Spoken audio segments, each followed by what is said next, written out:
waxaan dhilahay mustaqbalkayga ila badbaadiyo noloshayda ila dhisa inta ka kari kartiin ana oo karaankiina ka qayb qaata 10 sano qolkan meelna uguma uusan bixin waxaana ugu wacan inuu u naafoobo difaaca qaranka laakiin 10 sano kadib waxa uu qabaa in la daaweyn karo balse uu dayacay qarankii uu u dhaawacmay dable Umar Abdi Guure oo ku magac dheer Maxamed Kadabo ayaa ku dhaawacmay dagaal ka dhacay Maslax Hilwaa isaga oo kamid ahaa naftood horiyaal al-shabaab ka xoreynaya magaaladan oo xilli xarun u ahayd waa 30 sano jir aan wali tarmin isaga oo sheegay in fir dhabarka ugu jira uu dhulyaal ka dhigay balse niyad ahaan oo caafimaad qabo Kadabo 10 sano kadib waxa uu maanta xusuusanayaa dhaawiciisa oo ku beegnaa bilowgii 2012 waxaan cabasho ka ahay caafimaad xumo ay hayso oo aan awood u waayay itaalkaygan ahaaweysay aniga waxaana askari qaran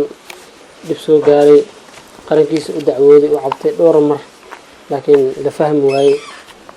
hadda u baahan in ummadda Soomaaliyeed oo la wadaago dhibkiisa si wax loo qabtaan ani waxaa dhaawacmay 2012 3 Maarso dagaalka oo ka dhacay xoreynta xira Maslax dhaawacayga markaas oo ahay wixii ka dambeeyay waxaan ahay xaaladan ku sugan oo wejarka saaran dhaawacayga waxa waaye labada garab dhexdooda meeshaas oo ku yaala wixii ka dambeeyo oo qaarkan daba ahna awood ma leh nuuxsaayo dareenkana hadda soo kabasho waay laakiin ilka hore saxarana maciisho karin kaadina maciisho karin awoodna ma lahayn gadoon ma lahayn fadhi ma lahayn caafimaadka tartiib loo helaa hadda waa fadhiisan karaa inta doono waana gadoomin karaa alxamdulillah dareenka oo saxarada kaadina way soo laabteen rajada ay heesaa waxay taa marka inta soo laabteen socod waa heli kartaa hadii garab lagu siiyo walaa cid aan la wadaagin ma jirtaan is leeyahay cid oo aan la wadaagin ama xafiisadan tigin ma jirto marka laga hadlo hadda waraqaan ama shaqo ayo kale tan waa isbitaalka xooga ninka ku saxan waa taliisadam aan dhalinyaro ta qadalaasi oo fiican oo wanaagsan laakiin shaqadiisa asoo gutay dadka ka sariya laakiin iga gaabshay waraqaan kale waa taliska ciidanka xooga ay wiisi kala duwan oo soo maray si sharci ah rabo in caafimaadku helo wana ku waayay tanoo kale tad wasaaradda caafimaadka tagay codsi caafimaad weydiisay ayadana waa kana laakiin ma ka helin waraaq la leeyahay wasaaradda dibadda way weydiisay safaarada igala hadasho waraaq la leeyahay ayadana kan waa isbitaalkan hadda loo yaqaan Digfir oo cadeeyaha in aan dal gudiis waxba laga qaban karin ayadana waa hawada saajibataas kan waa isbitaal Madiino ah isbitaalka koow la dhigay marka dhaawacmay xilligaas Digfir iyo isbitaalka kale casriga hadda ma joogo xilligaas waxaan dukumeenti ahaan kama hayo meel ha u baahan inta Soomaalida hadal wax kama taro ani waxaan baahan wax ficil lagu qabto laakiin waa reeso doonta waa uu dadaala safarada laba casana leeyla dadka la qaada ku horeeya ku jirta oo wax la qaadeenin aniga leeyahay nafsadii iyo noloshadii meeshan afartas dirbiyo ku sibaabay hadaas ku soo jiro caafimaadkiisa ayaa wax looga qaban waayay gudaha dalka waxaana baahidiisa ugu weyn maanta ay tahay in lagu garabsiiyo sidii uu u heli lahaa caafimaad dibadda ah wili kama uusan rajo dhigin in mar kale uu u shaqeeyo qaranka isaga oo ku taamaya in rajadaas ay dib u soo laabato wallahi shaqada qaranka weligii naftiisa inta ku jirto waa jecel in aan u shaqeeyo oo naftiisa u horo dalkan fiicnaado hagaago nabad helo dhalinyaradan baaga mudada heeso fikirka kulligood tahriiba stresska ku dhacay kulligood inay helaan rabaan nolol fiican ani laakiin nolosha fiican dadka waa inay nagala shaqeeyaan waa macna anaka kama shaqeyn karno kaliyan dadaalkeena laakiin inta awoodno waa sameyn karnaa waana jecel in dib ugu laabto shaqeeyo madaxda dalka haddii uu yahay madaxweyne ra'iisul wasaare gudoomiye gobol iyo taliyaha ciidamada xooga ayuu si gaar ah fariintan ugu la hadlay waxaan baaq u diraa madaxweynaha qaranka madaxweyne Maxamed Abdullahi Farmaajo ra'iisul wasaaraha qaranka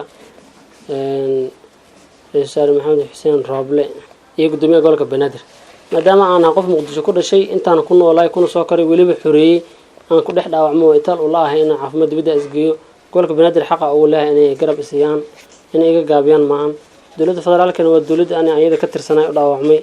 askariga waa kan ugu muhiimsan nolosha dawladnimada marka laga hadlo laakiin markii aan hadda fiirino waa kan ugu liito hay'adii daryeelna ma haysa caafimaad xuquuq kale ku filan ma hayso noloshiisa sembir waa adagta noloshaas adag aan ku noolaadana marka dhaawacana daryeel xumo ka haysanaa alxamdulillah hadda laakiin nolosha hadda iga muuqato arkuusin waa mid aniga familkayga si waa adeeyaashay ku u dhow dhahay ninkan intuu fikiri lahaa murgi lahaa warba aan waxyaabo isku boojala naftiisa ku meedalaha aan u sameeyno $10 waxa iga iska aruuriyana hadda aniga magaalada ku jooga laakiin dowladda awood iyo macnaha dhaqaale ay siiso kuma meel maro sidoo kale waxaan rabaa halkan inaan fariin qaas u diro taliya ciidamada xoogga Jenaraal Oduwaye Yuusuf Raage Jenaraal Oduwaye aniga da'dan hadda jiro muuqaalka kaamiradan ugu jeeda marka ka hor ma hayno waa aragtay oo codsigan aan kuuli ma hay aniga waxaan isleeyahay ninkaas nin dhalinyaro waaye oo dhibkaaga fahmaayo xanuunkaaga dareemayo dhalinyaronimadii Soomaalinimadii islaamnimadii shaqada aan iskala tirsanan ciidanka xoogga maadaama mas'uulkiga tababari xataa qiyaamaha wax laga weydiin doono intaba wax way ugu qaaweysay waa iga gaabisay hadii ilaahay intaan hadda ka horeyso oo kuga hanuunin hadda waxaan jeclahay muuqaalkayga fariintida marka kusoo gaarto inaa wax la qabatid wala bulshada Soomaaliyeed xaaladdeeda waa arkaan fiidiyoga marka fiirsadaan waana u jeedaan dhibkan aniga aan sheegahay waa un caafimaadkan u heli lahay qof walba baahidiisa heeray joogtaa heerkay joogtaa halka si sare inuu gaaro jecel yahay aniga waxaan dhihi lahaa caafimaadkiisa u heli lahaa igala shaqeeya noloshida ee dib ugu soo laabo lahayd mustaqbalkayga waa dheer yahay hadda 10 sano iga baxday anoo jiifo gurigan oo wiiljarkaas sariirta u dhaxeeyo hadii 40 sano 30 sano 40 sano 50 sano 60 sano dan gaaro ilaa 70 sano cimriga ilaahay u gaarsiiyo wiiljarka sariirta u dhaxeeyo doona maadaama aan haysanin lacag aan isbitaal dibadda ku aado isku soo daaweeyo marka waxaan dhihi lahaa mustaqbalkayga ila badbaadiya noloshayda ila dhisa inta ka kari kartiin macnaha oo karaankiina ka qayb qaata